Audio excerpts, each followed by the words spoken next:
In this video, we're going to walk you through the steps to add your rental asset. Click Add Asset button. Select Rental in the drop-down. You would see the asset import modal. Enter your address in the address field. If your address has units, you will be prompted with different unit options.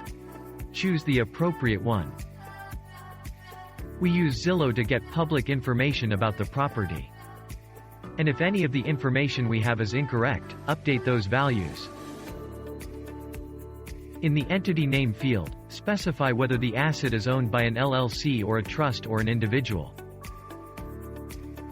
If the entity name you entered is not already in your profile, you can create it by clicking the Create Entity Name option.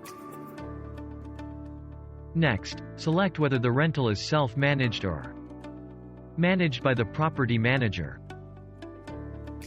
If you did not choose a self-managed option, you would be prompted to choose the management platform that your property manager uses.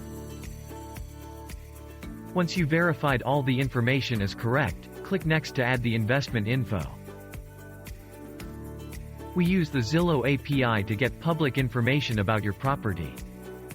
If any of this information is empty or incorrect, update those values. Once the data has been verified, click Next to add the financial information. The actual income, expense values and their frequency would be entered on the Financial tab. This helps project your cash flow. We've included the most common categories.